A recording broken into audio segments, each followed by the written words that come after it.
Have you ever wondered how a computer could possibly understand what you mean, and not just the exact words you type? Well, today we're diving deep into exactly that. We're going to explore the incredible process of turning our messy, beautiful human language into pure mathematics to build what's called semantic intelligence. But let's start with a feeling we've all had. You know that moment you type something into a search bar, you make one tiny little typo and boom, 0 results. Or when you're searching for a concept and the machine just doesn't get what you're actually trying to say. It is so frustrating, right? And it really points to a fundamental problem with how things used to work.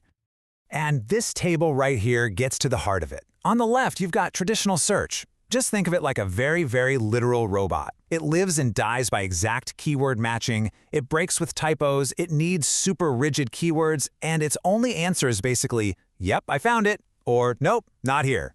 It has absolutely no clue what you actually want. Now compare that to what's on the right, a much, much smarter approach.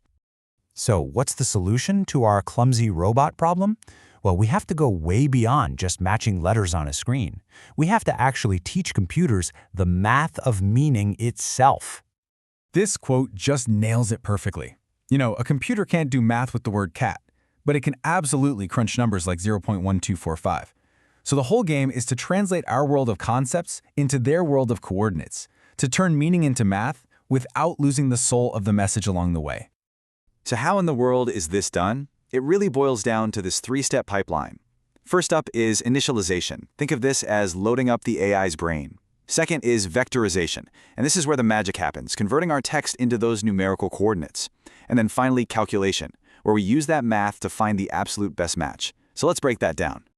You see, we're not just converting words one by one here. No, the real magic is that we're building a vast, high-dimensional map of meaning, a place where ideas that are related to each other are actually located close to one another.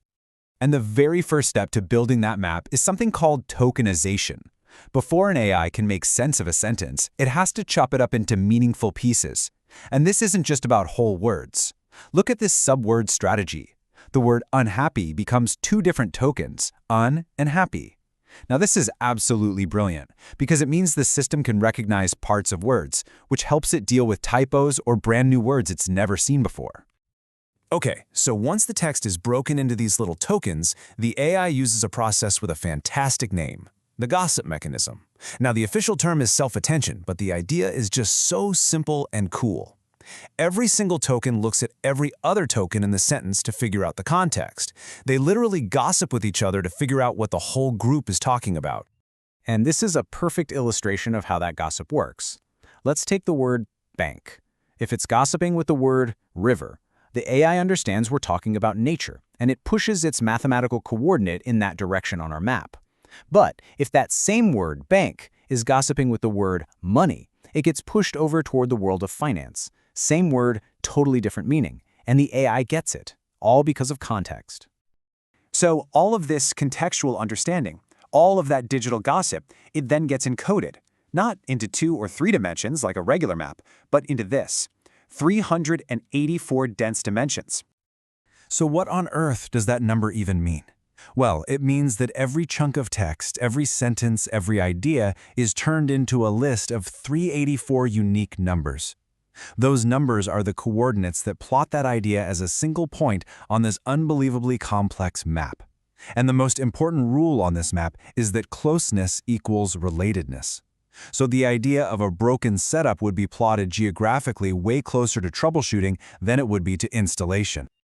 Okay, so we've built this amazing, mind-bending map of meaning. Now what? How do we actually use it to find the perfect match? Well, that brings us to the final step, measuring closeness. So how does an AI actually measure closeness between 2 points in a 384-dimensional space? I mean, it's not like you can just pull out a ruler, right? The system uses this incredibly clever technique called cosine similarity. And here's the beautiful part. It doesn't measure the straight line distance between 2 points. It measures the angle between them. That angle represents the difference in their intent. A really small angle means the concepts are pointing in almost the exact same direction. It's genius. And that angle translates into a really simple score. If 2 ideas are identical, the angle between them is 0 degrees, which gives a perfect score of 1.0. If they're totally unrelated, they're at a 90-degree angle to each other, giving them a score of 0.0. And of course, everything else falls somewhere in between. It's just such an elegant way to score how similar things are. So let's bring this all back home. After all that mind-bending math and multi-dimensional maps, what's the big payoff? Well, it's a search that finally, truly understands you. Remember this table from the beginning? Now, that column on the right side makes perfect sense. This new kind of semantic search isn't about matching keywords anymore, it's about matching your intent. It gets nuance, it understands context, you can just talk to it like a person. And instead of a simple yes or no, you get a ranked list of results, each with a score telling you exactly how closely it matches what you were really looking for. Which, leaves us with one final thought. We started this whole journey by trying to fix clumsy search bars, but if an AI can really, truly translate the intent behind our words, and not just the words themselves, what other kinds of conversations are we about to have with our technology? What's next?